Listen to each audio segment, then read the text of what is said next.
자, 의원과 기업인입니다. 의원과 기업인? 뭔가 동질성은 없는데요. 같은 키워드로 등장을 하고 있군요.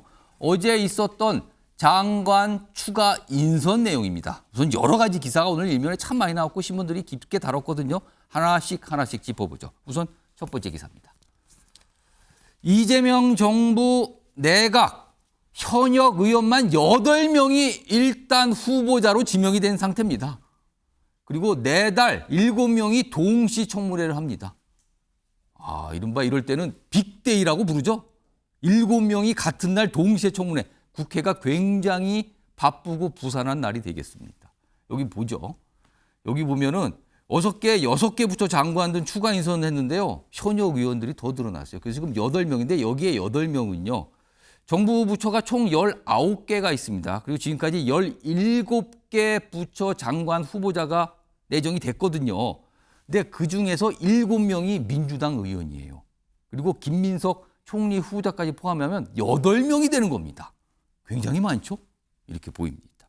자, 그러면은 어제 대통령실에서도 이와 관련된 질문을 받고 설명을 좀 내놨어요. 들어보시죠. 당과 대통령실이 하나 되어서 지금까지 호흡해왔던 분들에 대한 깊은 신뢰가 있는 것 또한 사실입니다. 그런 면에서 현직 정치인들이 많이 발탁된 것도 혼연일체로 뛰겠다라고 해석해 주시면 감사하겠습니다. 사정이 있었습니다. 그러니까 그렇게 이해해 주세요. 이런 내용인데요. 다음 보겠습니다. 이거에 대한 여러 가지 평가들이 좀 있어요. 자, 이재명 정부 1기 내각 8명이 여당 현역 의원이다. 그러면서 뒤에 이렇게 딱 제목으로 붙입니다. 행정부 견제 약화 우려. 행정부를 견제하는 거는 의회죠. 그런데 여당 의원들이 대거 장관 후보자가 됐다. 이렇게 지적을 합니다. 조금 더 보겠습니다. 여기 가운데 작은 제목입니다. 법무, 국방부 등 개혁부처 전진 배치했는데요. 인수위가 없다라는 설명 어제 대통령실에 나왔어요. 그러니까 사정이 좀 있다. 그런데 의원 불패, 그러니까 의원들은 웬만하면 청문회를 통해서 낙마하지 않는다. 이런 걸 고려한 거 아니냐. 이런 내용까지 지금 담겨 있습니다. 그리고요, 일각에서는 이게 야당에서 나오는데 내년에 지방선거가 있는데 그거 출마 대비해서 경력 쌓기 아니냐. 또 이런 시각까지 나오고 있군요. 이 얘기 좀 해보겠습니다. 자, 지금 두 분 패널 나와 계시거든요. 이창근 전 청와대 행정관 나와 계시고요. 김준욱 전 민주당 대변인도 자리하고 계신데 우선 이 주제는 먼저 이창근 전 행정관께 현역 의원이 8명이나 됩니다. 이거 어떻게 좀 평가하시겠습니까? 아마 민주당 내부에 고민이 있었을 겁니다. 뭐냐면은 김민석 총리 후보자 인사청문회를 거치면서 결국은 국회 인사청문회라는 것이 통과 제의처럼 가지만 청문 보고서가 채택이 되지 않더라도 임명은 가능합니다. 하지만 그 인사청문회의 턱이 굉장히 국민적인 시각에서 높아진 것도 사실이거든요. 그러다 보니 일각에서는 장관 후보자로 내정을 했는데도 불구하고 인사청문회 때문에 고사한 분도 많다 이런 얘기도 들려오고 있어요. 그렇기 때문에 그러한 현실적인 고민도 작용했을 것이고 두 번째는 청와대 대통령실 비서실장이 얘기한 것처럼 결국은 당과 청은 하나로 가야 되는 건 맞습니다. 그렇기 때문에 정책을 뒷받침하는 것도 국회고 그래서 여당에서 많은 의원들을 내각에 차출한 것도 맞습니다. 다만 어느 정도 좀 이해되는 측면이 있다는 말씀이네요. 그렇습니다. 하지만 제가 드리고 싶은 당부는 결국은 타산지석이라고 하지 않습니까? 결국 윤석열 정부 때를 되돌아가 본다면은 결국 당이 견제 기능이 없이 만약에 일방통행식으로 그렇게 대통령실의 연락사무소처럼 전락했을 경우의 그러한 비판 그리고 그러한 부분에 대해서는 저희 당이 겸허히 반성하고 있지 않습니까? 그런 것을 타산지석으로 삼아야 할 것이다. 그래서 할 말은 하고 잘한 것은 잘하고 이렇게 해야지만 건전한 당청 관계가 성립하고 그것이 결국은 국가와 국민들한테 이익이 된다는 것을 민주당도 명심했으면 좋겠습니다.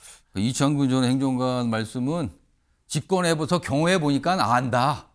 이해는 되지만 조심할 구석이 꽤 있다. 이런 약간 지적이신데 이와 관련해서 특히 이번에 8명의 현역 의원이 지금 내각의 장관 또는 총리 후보자로 지명돼서 좀 인사청문회를 받으신 분도 있고 앞으로 받아야 되는 분이 있는데 이와 관련해서 특히 가만히 보면은요, 그 현역 의원들이요, 이른바 선수.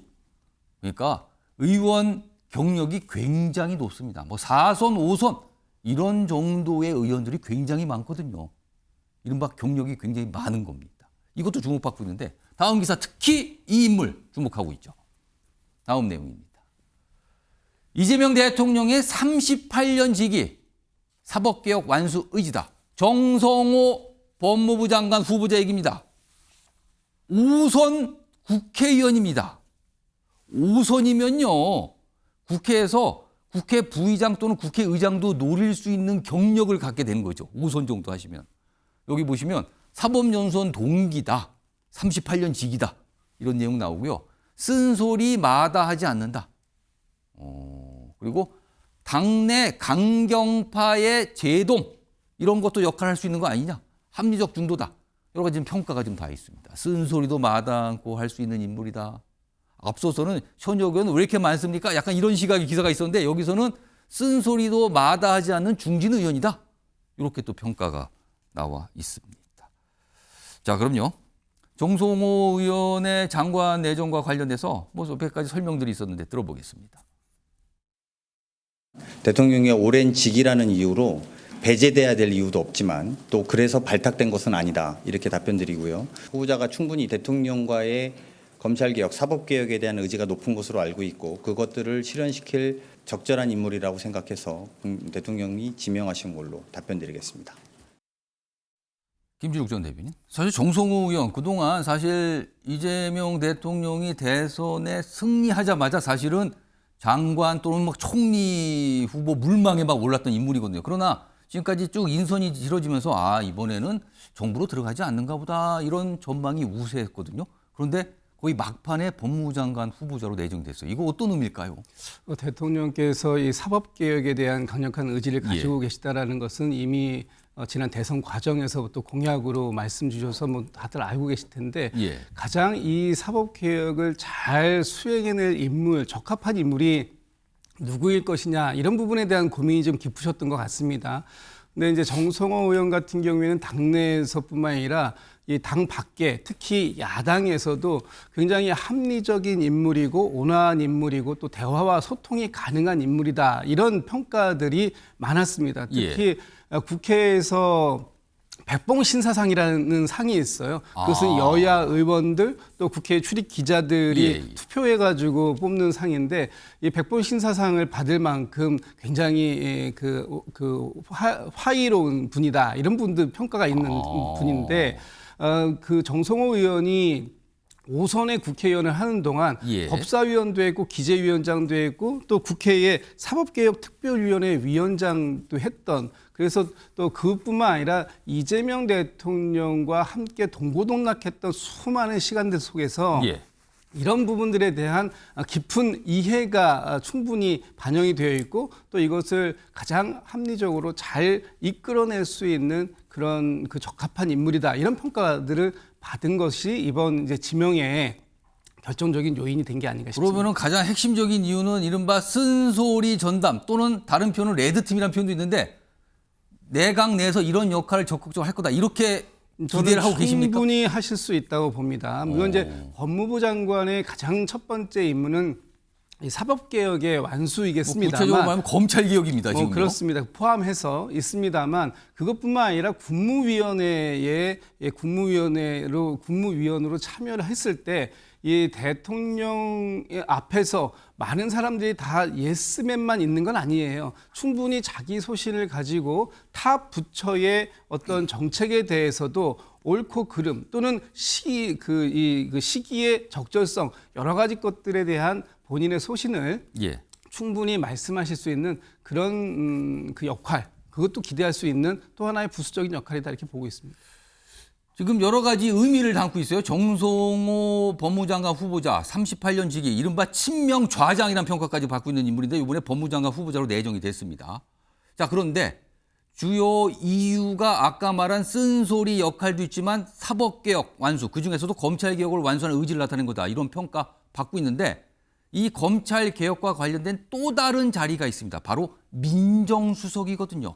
어제 지명이 됐습니다. 다음 보겠습니다. 민정수석의 봉욱 전 대검차장, 오광수 전 수석에 이어서 다시 검찰 출신. 오광수 전 수석은 중간에 낙마를 했죠. 근데 공통점은 이번에도 검찰 출신이라는 거예요.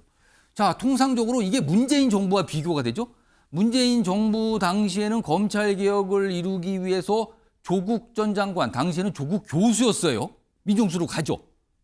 그러나 검찰 개혁 과연 제대로 된 것이냐, 이런 지적과 평가 받았거든요. 이번엔 다른 모습일까요? 검찰 출신을 연이어 민정수석으로 정하고 있는 겁니다. 이게 지금 주목을 받고 있는데, 여기 보면 대통령실은 검찰 내부를 알아야 개혁할 수 있다, 이렇게 돼 있습니다. 요거는 이창근 전 행정관. 문재인 정부하고 확실히 다른 모습인데 검찰 출신을 계속 중용을 하고 있는 거예요. 이거 어떻게 좀 보세요? 그렇습니다. 문재인 정부뿐만 아니라 노무현 정부와도 차별이 되는 건 사실입니다. 왜냐하면 두 정부를 거치면서 검찰 출신이 민정수석에 앉은 사례가 없었습니다. 예. 그래서 오광수 전 수석이 내정됐을 때도 민주당 내부에서 많은 비판이 있었지만 아마 이번을 계기로 이재명 대통령의 의지가 예. 민주당 내부에 전파됐을 것이고 더 이상 반대는 없을 걸로 저는 봅니다. 검찰 출신이 검찰 개혁을 해야 된다, 이런 의지가 읽히는 거죠. 예. 하지만 중요한 건 그건 것 같아요. 정성호 법무부 장관 내정자도 마찬가지지만 봉욱 민정수석도 나름 합리적 온건파로 알려져 있습니다. 예. 문재인 정부 당시에는 사실 윤석열 전 대통령과 검찰총장도 경쟁을 했던 인물이기도 하고요. 예. 그때 윤석열 전 대통령이 검찰총장이 되면서 검찰을 물러났지만, 하지만 문제의 핵심은 이거예요. 사법개혁은 결국은 사법부 개혁과 검찰 개혁으로 나눠 봐야 되지 않습니까? 예. 하지만 민주당이 일각에서는 사법부 개혁과 검찰 개혁의 속도전을 주문하는 강경 세력이 있고, 예. 하지만 정성호 법무부 장관 내정자나 봉욱 신임 민정수석은 나름 합리적 온건파이기 때문에 예. 민주당의 강경파의 속도전에 나름 합리적으로 대처할 수 있을 거라고 봐요. 그 핵심은 결국은 사법부 개혁은 결국 상권 분립의 원칙이 적용되는 예. 국회에서 입법을 하는 거지 않습니까? 예. 하지만 그 입법을 하는 개혁이 보편적이고 전 국민들한테 동의가 돼야지만 국민적인 합의나 동의가 되지 않습니까? 예. 그것을 명심해야 될 것이고, 검찰 개혁은 수사와 기소 분리, 그리고 기소권 남용을 자꾸 주장하는데 그것도 예. 마찬가지입니다. 핵심은 정치권으로부터 독립 아니겠습니까? 그러한 두 가지 원칙, 상권 분립과 정치권 독립이라는 그 원칙을 가지고 정성호 법무부 장관 내정자와 봉욱 신임 민정수석이 한다면 국민들로부터도 동의를 받았겠지만, 그게 아니라 당내 일각의 강경파에 의한 예. 쫓기듯이 속도전에 의해서 따라간다면 아마 실패할 것이다. 저는 그렇게 보고 있습니다. 이 내용 좀 짧게 제가 김준욱 전 대변인께 질문을 드릴게요. 혹시 봉욱 전 대검차장이 이제 민정수석에 내정이 됐잖아요. 이제 일을 시작을 할 텐데, 당내에서 약간 이 상황, 또 검찰 출신인가, 이걸 불편하게 보는 기준은 없습니까, 혹시? 일단 뭐 당내에서는 뭐 그 아직까지 그런 기준은 없는 것 같아요. 근데 제가 볼 때 좀 전에도 말씀 주셨습니다만, 장관이 정치인 출신이고 예. 수석이 검찰 출신이고 비서관은 또 학자 출신이세요. 아. 굉장히 그 조화롭게 지금 이 검찰 개혁에 뭔가 안배를 한 느낌이네요. 끌고 그러면은. 나갈 수 있는 예. 조화로움이 있다. 그래서 화의부동, 뭐 동의불화 이런 말도 있는데 아마도 지금의 이 그 라인업이 굉장히 조화롭게 검찰 개혁을 잘 그 처리해 나갈 것이다라는 기대감이 저는 있다고 보이고, 당내에서도 지금 그런 기대감이 좀 있는 것 같습니다. 아, 그렇군요. 이번 인선, 지금까지 여러 차례에 걸쳐 나눠서 됐지만 꽤 많은 장관 후보자, 두 자리만 남았어요. 국토부 장관, 그다음에 문체부 장관 이 후보자 자리만 아직까지 지명이 안 된 상태고 다 이루어졌거든요. 자, 그런데 특징이 하나 더 있습니다. 아까는 현역 의원 많다는 거 특징이지만 기업인 출신이 꽤 됩니다. 다른 정부와 좀 달리요. 화면 좀 보겠습니다. 기사가 있습니다. 탈원전 타격 두산 사장이 아까 일면 기사 때 소개했죠. 산업장관에 기용이 되는 겁니다. 두산 에너빌티. 특히 이 두산 에너빌티는 원전 관련 기업이에요. 그래서 많은 분들이 어제 약간 이례적이다, 이런 평가를 받기도 했고요. 그리고 따져보니까 기업인이 6명째 고위직계동, 여기는 장관 후보자뿐만 아니라 참모까지 다 포함된 건데 누가 있을까요? 여기 그림으로 돼 있는데, 우선 김정관 산업부 장관 후보자, 여기 보면 두산 에너빌티 사장이에요, 현직. 근데 바로 이제 장관 후보자가 된 거고요. 그리고 여기 보면 배경은 과학기술정보통신부 장관 후보자는 LG AI 연구원장 출신. 그리고 한성숙 중소벤처기업부 장관 후보자는 네이버 대표를 역임했죠. 기업인이에요. 그리고 여기 윤창열 국무조정실장은 LG 경영개발원 글로벌 전략센터장, 역시 기업인 출신. 꽤 된다는 거예요. 여기 보면 대통령실 참모도 기여비 출신이 꽤 많죠.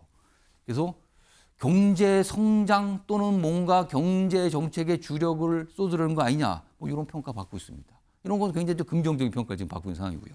그리고요, 이번에는 인선 중에서 이제 주목받는 인물 얘기해보죠. 2명의 여성 장관 후보자가 주목받고 있죠. 화면 보겠습니다. 어제 동시에 나왔어요. 여기 보면 우선 부총리 겸 교육장관 후보자로 이진숙 교수입니다. 여기 보면 지금 충남대 총장을 역임했죠. 있죠. 근데 이진숙 후보자는 서울대 10개 만들기 정책을 이재명 대통령에게 앞서서 건의했다, 이렇게 알려지고 있죠. 그리고 정은경 전 질병청장 복지부 장관 후보자가 됐습니다. 코로나 방역 지휘로 아주 유명하신 분이죠. 이렇게 돼 있습니다. 근데 특히 정은경 후보자는 과거에 코로나 당시에 남편이 뭐 코로나 관련 기업에 주식 투자를 했다, 뭐 이런 것 때문에 논란이 좀 됐었어요. 아마 청문회 때 이게 뭐 질의응답 당연히 나오겠죠. 자, 이와 관련돼서 어제 설명이 좀 있었습니다. 들어보시죠. 먼저 정은경 후보자에 대한 답변을 드리면, 후보자 및 가족 신상과 관련된 문제에 대해서 후보자가 인사청문회에서 청문회 절차에 따라서 소명할 것으로 알고 있습니다. 국민들의 판단을 존중하다는 입장을 갖고 있고요. 아마 청문회를 지켜보시면 많은 부분에 또 국민들이 납득하실 수 있을 거다, 저희는 이렇게 생각하고 있습니다. 자, 이 내용은 이창근 전 행정관께 좀 질문드리겠습니다. 정은경 전 질병청장, 특히 코로나 영웅 뭐 이런잖아요. 코로나 당시 영웅으로 꼽혔던 인물인데 다만 남편의 주식 투자가 논란이 됐거든요. 그래서 요즘 어떻게 평가하십니까? 물론 뭐 남편에 대한 주식 문제는 청문회 과정에서 걸러질 거라고 저는 봅니다. 네. 하지만 국민의힘이 지금 야당이 됐다고 해서 반대를 위한 반대를 하면 안 된다고 생각하는 것이, 코로나19 당시에 저도 서울시 대변인을 하면서 매 주말 방역대책회의를 화상으로 같이 진행하면서 당시에 여야가 모두 정은경 당시 질병청장한테 박수를 보내고 격려를 보냈어요. 그렇습니다. 그리고 코로나19 위기를 극복을 잘 했지 않습니까? 예. 그렇다면은 지금 현재 야당이 됐다고 해서 과거에 대한 그러한 호의가 나쁜 반대면 반대로 바뀌면 안 된다고 저는 봐요. 정은경 신임 장관 내정 후보자의 실력과 정책 그리고 과거의 모습을 보고 정말 객관적으로 박수를 보낼 것은 보내고, 그리고 인사청문회 과정에서 만약에 문제가 있다면은 그것은 문제로서 지적하면 되는 거지. 야당이 됐다고 해서 무조건 반대를 한다면은 아마 국민들부터 동의를 받기 힘들 것이다. 저는 그렇게 보고요. 그리고 아까 기업인 출신 장관 말씀 많이 하셨지 않습니까? 그분에 대해서는 저는 박수를 보내고 싶어요. 왜냐하면 이재명 대통령이 취임 당시에 얘기한 것이 기업이 자유롭게 창업을 하고 그리고 역동적이고 창의적으로 활동할 수 있는 공간을 만들어주겠다 그랬지 않습니까? 그 얘기에 부합하는 것이 사실 사람에 대한 인선이거든요. 결국 대한민국 경제의 성장의 양축은 산업정책과 기업정책인데, 기업정책에 담당하는 중소벤처기업부 장관의 1세대 벤처기업인 네이버 대표를 역임을 한 사람을 임명을 했어요. 그리고 산업정책의 수장으로서는 물론 관료 출신이지만 현직 사장을 또 임명을 했어요. 기업의 사장입니다. 그렇습니다. 그렇다면 결국 기업이 가질 수 있는 기대치를 높였다는 건 사실이거든요. 그럼 마지막 남은 퍼즐이 저는 결국 기재부라고 봐요. 그러면 기재부가 이재명 대통령, 이재명 정부가 기재부의 분리를 얘기하고 지금 한참 연구 중인 걸로 알고 있습니다만, 구윤철 전 문재인 정부 당시의 국무조정실장이 현재 기재부, 현재 직제로 한다면 부총리급으로 인사가 됐지만, 그렇습니다. 만약에 기재부가 관료의 논리로 이러한 기업의 어떤 역동성을 경험한 사람들이 산업정책과 기업정책의 수장으로 왔는데 기재부가 그 위에 또다시 군림을 한다면 아마 이재명 정부가 그리는 그러한 경제성장 정책이 후퇴될 수도 있다. 그래서 마지막 남은 퍼즐인 기재부에 대한 그러한 부분을 어떻게 할지가 궁금하지만 지금까지 온 기업인들이 가질 수 있는 기대감을 일거에 무너뜨리는 그런 마지막 퍼즐을 안 했으면 좋겠다는 게 개인적인 평가입니다. 지금 국민의힘 소속이신 이창근 전 행정관은 인선에 대해서 전반적으로 보니까 굉장히 긍정적 평가, 약간 기대도 갖고 계신 것 같아요. 아마 잘 지켜보겠다 이런 입장인 것 같습니다. 자, 어제 있었던 추가 인선 관련 내용 좀 깊숙하게 여러분께 전해드렸고요. 다음 이슈 역시 키워드로 준비되어 있습니다. 확인해 보시죠.